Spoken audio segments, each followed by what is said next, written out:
You are looking at a daily chart of the Nasdaq. Welcome to my daily review. Some interesting things going on here since the start of the second quarter, and I wouldn't read too much into it. There's been some rebalancing, redistribution of profits, into more conservative names, more defensive names, oil and gas, mining, utilities, energy, that kind of thing. But if we just take a look at the Nasdaq here yesterday, it opened a gap higher and then sold off. It closed with a little bit of a gain, but today, gap lower and then closed near the high of the day. So kind of have a reverse there of days, but you can see the lighter volume here on both sessions. If I take a look at the 5-minute chart on the Nasdaq, you can see, yesterday the gap higher and the sell-off. Today the gap lower, and then kind of, I wouldn't say it gathered steam into the close, but had a decent close. It was down 156 points, or 0.95%, and closed at 16,240. You can see the volume was 11% lower than the average daily volume.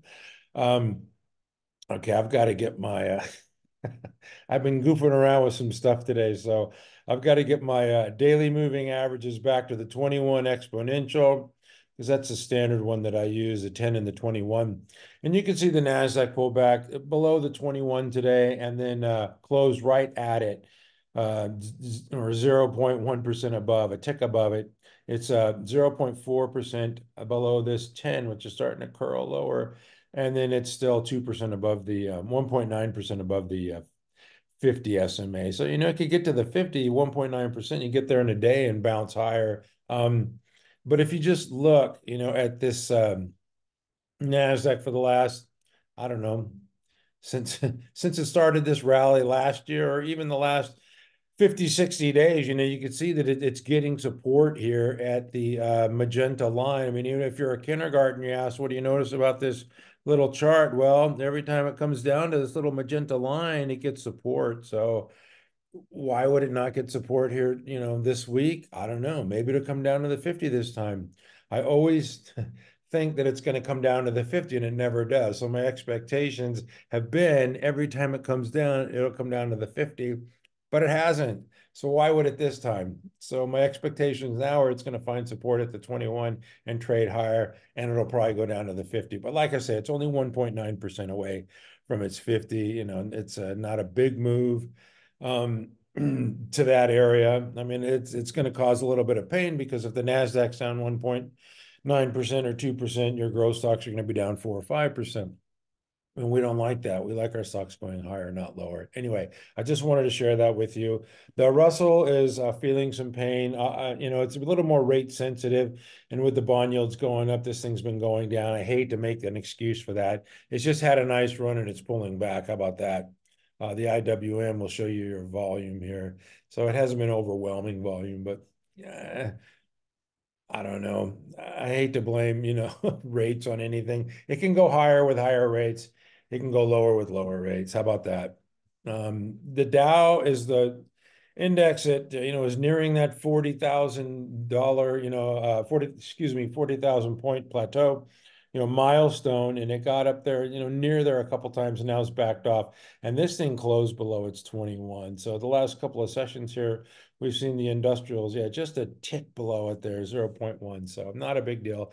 And it's only 1% from this 50 right here, if you look at that on the Dow. So, and people like to look at the S&P. So I'll indulge them. The S&P didn't even make it down to its 21 today, closed 0.6% above, and it's 2.8% above this, uptrending 50. So, every time it comes down to the 21, it finds support. I don't see why that would change, but maybe it will. I just want to take a look at some of these leading stocks. I haven't been showing Tesla recently. And to me, I hear people saying they're going to short, SMCI and NVDA, and it's just Looney Tunes. You're nuts. You want to short weak stocks, as they rise up. Takes forever for them to rise up, because it sells off quickly and then takes forever to rise up. Sells off quickly, takes forever to get back to its moving average, and now sells off. To me, this is like pushing a bully pushing the little kid down in a school grounds. It's too easy. It's too easy. Tesla's on a downtrend. You want to short stocks on a downtrend. I'm not even looking at shorting stocks, not at all. But if I am, I'm going to go there instead of here. Why would I want to do this? This is ridiculous. People are saying they're shorting NVIDIA, it's overvalued, blah, blah, blah, blah, blah. It's above its 21. I'm going to get back to that. A couple other stocks I like. Meta Platforms. Why do I like this stock? Well, it's having trouble with 500, no doubt about it, but it's getting support at the 21. It made that high on March 8th, like every other stock, seemingly at 523.57. Just pull back, getting support at the 21. I like this thing above 500. I think it can make a nice move here. Yeah, back above old highs. You heard it. Yep, above old highs. I believe that. 523.57 is the target there for Meta Platforms.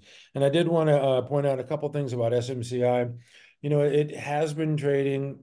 If you just go back to even way back to, before it broke out, last summer, I remember watching this thing, and it was trading, that's 260 to 298. That's $38 within a $300 stock. It's more than 10% a day. It's been trading more than 10% a day. If I zoom in here, you can see for a long time. That's what it does. 321 to 293. That's a $28 move, for a $290 stock. It's just been doing this for a long, long, long time. There it is, 349, 317. I can do the math there. It's trading about 10% a day, and then it gaps higher, $90 a day, $75 a day for a $400 stock. And then it had these big wild days here, where it's 995 to 824. I mean, these are big days. And even when it calms down, it's still 869 to 814, a $55 move for an $800 stock. It's been trading roughly about 10% of the range each day. And now the last day it did that was this day here, and that pullback on the secondary, where it went, at 147 and 48. You do the math, nearly 200 points. So nearly 20%. And now it's starting to tighten up here these last few sessions.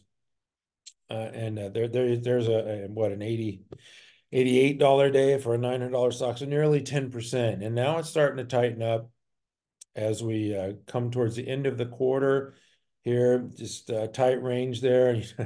It's a $61. It's a tight range. That's 6% for a $1,000 stock.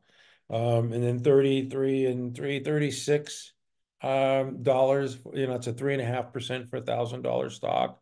This one's super tight. Yeah, 36. And then on this day, which was yesterday, it was only $64, so 6%. Today, 112 to 75, so 37, 3.7, essentially on a $1,000 stock. So this thing is tightening up. I would say that the supply is being absorbed, and if we get any demand here, any news, this thing is going to really rocket higher. That's my story, and I'm sticking to it.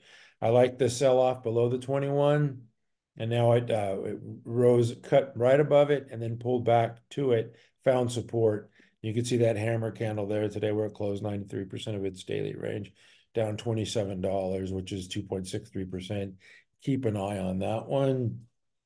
And a couple other stocks that I'm going to get to just for the heck of it. ARM, I don't really have a good feel about this stock. I know it showed tremendous strength after its earnings report. And if we look at the weekly, and we could see the the earnings line just going due north, right? Which is always good. You got to have earnings, but it's got this pole, and now it's just got this flag, and it's just trading sideways. It's 24% off of its high, but to me, this is one that can really explode higher. And you can see it's just consolidating within a base between 164 and 121, near the low end of the range. You know what I'm going to do? I'm just going to show you. I have the first couple of days, people are getting really excited, like I'm going 100% cash, blah, blah, blah. The market's going to crash.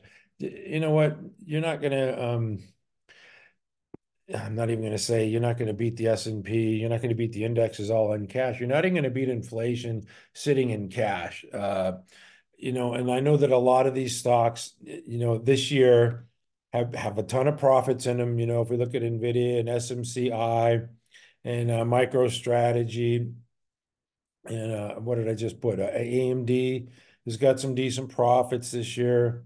Uber, just a lot of these stocks, Elf, and they're selling off, right? I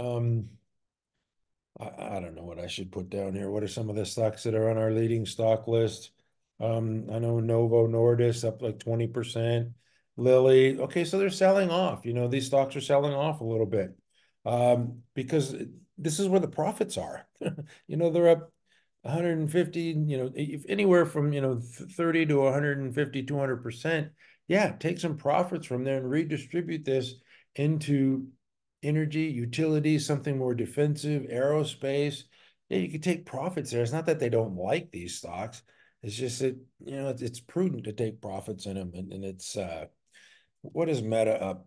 Yeah, Meta's up 40%, so it's like I said, it's not like they don't like these stocks. It's just this is where the profits are. And so they're down the first couple days of the quarter. Big deal. It's not going to go up every day. So anyway, I'm going to get off my soapbox. I'm going to move on.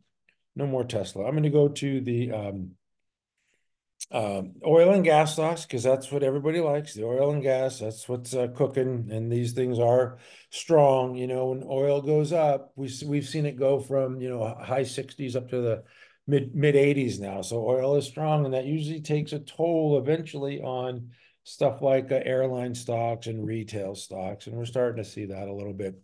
Phillips 66, this one's on a heater. You can't buy it up here. It's just gone. You missed it.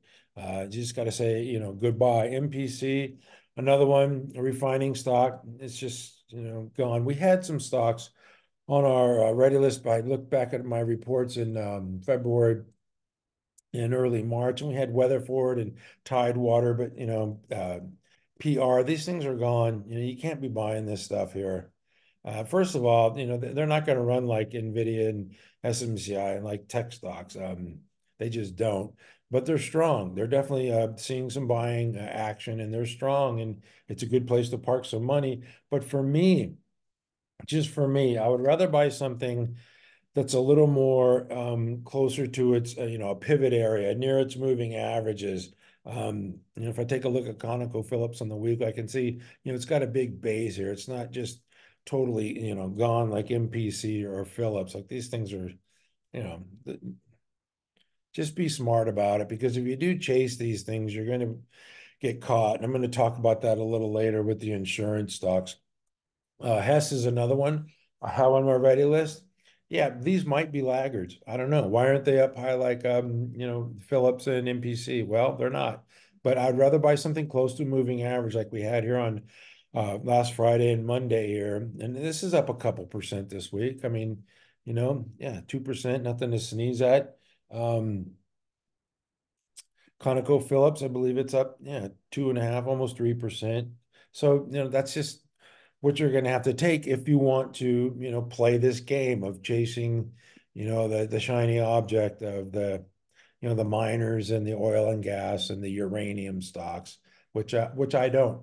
I'm not going to, I'm not going to play that game because I don't know if I'm too old. I just don't want to chase stuff. And I've just learned over the years not to. So, Devon, I do like. I've liked Devon for a long time. I think it's real good company. But the stock's now, in this stage one base, and yeah, it was up another 1.3% today. So I believe I put that on my ready list this morning. If I didn't, that was a mistake.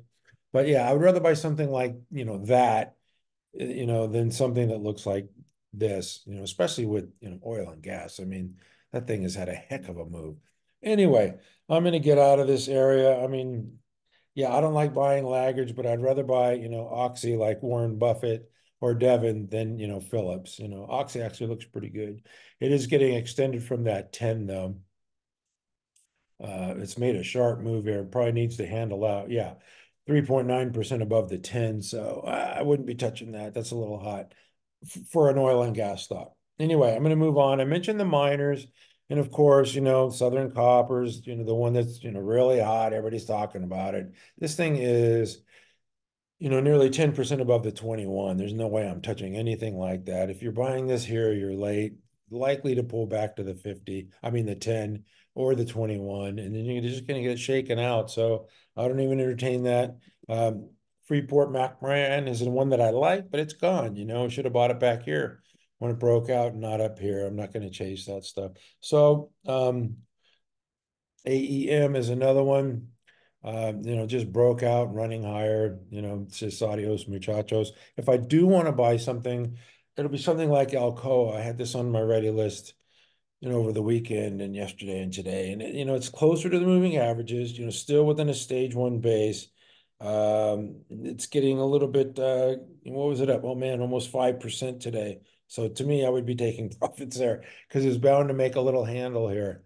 3503 is that standard buy point, but yeah, wow. Good for AA Alcoa. I think I had 33.97 buy point somewhere in there. Anyway, those are the minors. Just got to acknowledge the strength. That's all. And I'm not buying them. But if I did, I would have bought AA like last week or yesterday. I wouldn't buy it now. I'm gonna have to take that off my highlighted ready list. Anyway, I'm gonna move on from the oil and gas, from the defensive names, um, the uranium plays, the commodities. It's really not my style. If you want to play that, uranium ETF, this is a decent one. I'm not playing it, but I'm going to move on because, a big theme of the first quarter was AI and the data centers. And I guess the data centers don't need to be built out anymore. We don't need any more power. Those stocks are forgotten real fast, but not by me. I have this one on my ready list, and I'm going to continue to have it on the ready list. It made this new high here of 185 on March 5th, pulled back to its moving average, and then just ramped to another new high of 198, now pulled back. So I still like this one at that 185 area. It's starting to pull away from it a little bit, but Constellation is one that I really like. GE is another one. Pulled back today. It had a spinoff. I'm not going to entertain this spinoff, but yeah, nice pullback to the 21 there. Eaton is another stock in this group that I like. Not pull back at all. Barely even made it to the 10. This one's a super strong. CSL is Carlisle, another one of these um, heavy construction or diversified operations play that looks pretty good. STRL, Sterling Infrastructure sliced its 21 today. So it's still within this base here, right? That 103 to 116, kind of a flat base area. So it's getting near the lows of the base there. So that one still looks good to me. Like I said, they're not going to forget about the data centers. Quanta Services, PWR, down, pull back to its 10. Once again, it's been up a lot and just pull back a little bit. Looks fine. And then VRT data center play. It was up today even. Yeah, this one's not playing around. Didn't even come back to its 21 here.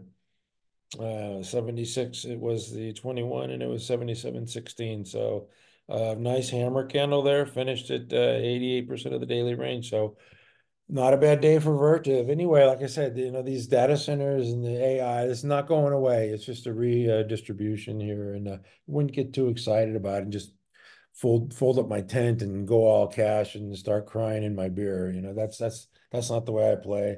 I don't give up. I keep looking around, and some stocks that I do like that I'm interested in buying and might even buy tomorrow morning. They'll be on my ready list. Spotify, one that I like, made this high of 272 on March 8th, reverse like everything else on March 8th, pretty much. That was the reversal day. And I pulled back to the 21 where I found support and just forming this little base here. So I like it, above that 272 area. It's above its moving averages. And this one looks fine to me.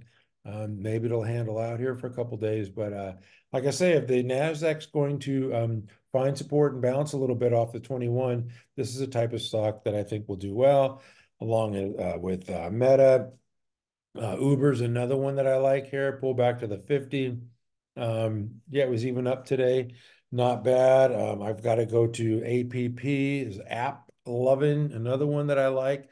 Made that high and then pull back. This is its first real pullback since that breakout. I mean, it's been surfing its 10 EMA and it didn't even pull back on this day.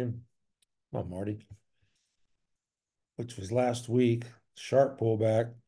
3% on the 27th today. It's closed near the high at 98% of its daily range. So that one looks good as well. APPF, just two P's. APPF. Appfolio, once again, broke out, pulled back to its 50 and then ramped higher. Now it's pulled back to its 10. That one looks good. So yeah, there are some names that I like and I'm interested in buying. It's just, got to get some cooperation from the indexes here. And I think we will sooner than later. Novo Nordisk, this has been this is a gift, I think. Now, this is a daily chart and it broke out and it ran up to 138 on March 7th. So it was a day ahead of the rest of them and then pulled back. It's pulled back every week since on lighter volume. If we zoom in here, this looks like a bull wedge to me. You can see the volume every week, just lower and lower. Dryers are selling up. It's pulling back to the 50 for the first time since its breakout. It's only 8.5% off the high. To me, this thing is just screaming, blue light special. This is candy here to me, taking candy from a baby. And if I'm going to buy the drug stocks, it's going to be Lilly and Novo. Those are the two that are the big winners in the weight loss category. And once again, they're not going anywhere. That group is just growing and growing and growing. And these guys are selling everything they can make. And the more they pull back, the more interested I am in those two names. All right. So I talked about the oil. Price of oil goes up and it hits the airline stocks and it hits the retail stocks often. You can see Delta was down today. United has been down a couple of days. Alaska down today. Southwest is down every day. And also the retail names like CROX. CROX had to come back though. I mean, it got upgraded yesterday and had a big day, pulled back to its 10 today. It's not a big deal. Deckers was upgraded yesterday and then sold off, and then today sliced its 21 here. So maybe it wants to visit the 50. Still just consolidating in this base though. And probably gonna have to, I don't know, maybe wait till earnings so they blow it out again before it makes a big move. Or, these guys really need to split their stock badly. Elf is one that I was watching. It broke out from this, cup with handle pattern here. And it ran from, what was it, 131? Yeah, this cup with handle. And then it ran from 131 to 220 on a $90 move. And now it's just pulled back to its 50. And to me, the first trip to the 50 after that breakout from a base, I like Elf here. I'm sorry. You could see this earnings line just going straight due north. These guys, and also they made an announcement with TikTok earlier in the week. I didn't really, go over it too quickly. I mean, too thoroughly. I went through it quickly, but I still like Elf. And yeah, it's probably going to find support here. You can see the volume's up the last couple of days though. So, Elf does this. I mean, if you look at its history of how it pulls back, like January of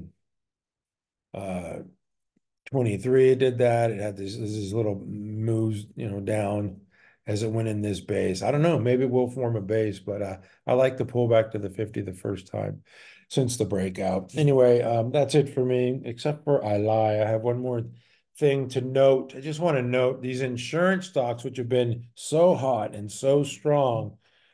I don't really like insurance stock, but I actually put one on my leading stock list. And what did it do? It immediately sliced its 50 with volume. And I didn't even look to see if there was any news around this or if there was a reason, or just decided to pull back to its 50 for the first time since its breakout. So I'll look further into this one, but that is a heck of a move, down more than 8% for Kinsale Capital. And, insurance stocks, there's no insurance that they're going to keep going higher. These things pull back too and have big moves. So Ryan is another one. Somebody's telling me they need insurance for their insurance stock. This one broke out, had these David Ryan ants pattern indicator, and now sliced its 10 and the 21, and it had this inverted hammer closed near the lows of the day. And you could see the short-term moving averages starting to curl down now. So, like I said, there's no guarantee. There's no free lunch in the stock market. You're just buying these stocks and getting the meat of the trade and then getting rid of them There's no way I'm holding on to even to my bro, my favorite ticker symbol. This one pulled back to its 21. It's been surfing its moving average. You can see it's pulled back before here. Uh, since the breakout, it pulled back a couple times to its 21. So uh, I don't know.